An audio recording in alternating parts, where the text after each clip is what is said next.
Welcome to this week's Movie Math, giving you an in-depth analysis of the box office for the weekend of October 5th, which horrified cinesnobs everywhere. Yes, mainstream audiences proved once again they'll see what they want to see, critics and elitists be damned. Despite horrible reviews and being the butt of many jokes, Taken 2 not only took the #1 spot, but dominated the box office with a shockingly large haul. Not only did it double the opening of the first Taken, but it was the biggest stateside debut for a Luc Besson film ever. Worldwide, the pick doubled down even further and brought in over 100 million. Liam Neeson has said there will be no Taken 3, but with numbers like these and no other franchise on his resume, he might be persuaded to do what he does best yet again. I myself saw the film, and while it certainly wasn't high art, it delivered exactly what it promised. Liam Neeson skillfully kicking the crap out of and cleverly outsmarting a bunch of bad guys. This film, plus the trailer for Die Hard 5 that ran before it, shows that young Hollywood still can't top the old guard when it comes to gritty action movies. And interestingly, 56% of the audience, which overall gave the film a B+ on CinemaScore and a 9 here on BTT, was over the age of 25. With Hispanic audiences also bolstering end of watch and female audiences flocking to Pitch Perfect, which we'll talk about shortly, it's nice to see multiple demographics flexing their box office muscle. And one demographic that has become a downright box office juggernaut is the family audience, who've extended their stay at Hotel Transylvania.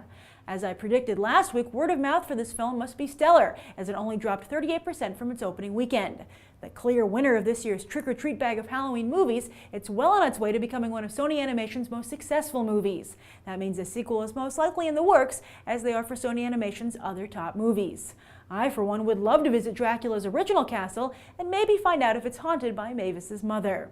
Then in third place, Pitch Perfect capitalized on its headline-making limited release last weekend to add almost 2,500 theaters and found its box office jump by almost 200%.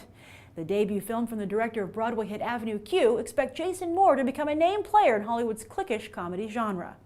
Now I know many of you are wondering, what about Looper? Well, the sci-fi flick fell a respectable 40-ish% in its second week and took the 4th place spot. That means it's already Joseph Gordon-Levitt's most successful film outside of the Nolanverse and a much-needed reprieve after the poor box office performances of Premium Rush and 50/50.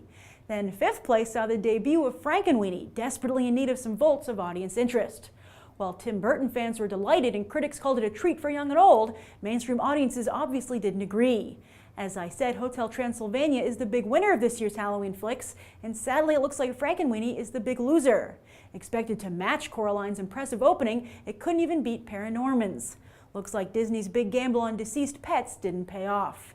Elsewhere in the box office, the rest of the pack stayed virtually neck and neck, while The Master not only slipped further at the box office, but further out of public consciousness as well. What had seemed like an Oscar slam dunk now looks to be a huge misstep for Paul Thomas Anderson. Luckily for Harvey Weinstein, he always has multiple Oscar contenders in play, with the Silver Linings playbook looking more and more like his new frontrunner.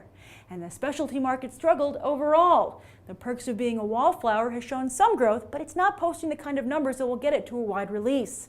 The Paperboy also posted just so-so numbers, while The Oranges was rotted through on arrival. As for this coming weekend, another major Oscar contender, Argo, enters the box office arena and is the favored winner in a tight race against Sinister and Here Comes the Boom. Meanwhile, 7 Psychopaths, playing in less than half of the theaters as its competitors, simply won't be able to compete. And that's the weekend box office. I'm Grace Randolph, and we just did some movie math. As always, thanks for watching, and I hope you'll go beyond the trailer for these other top movies.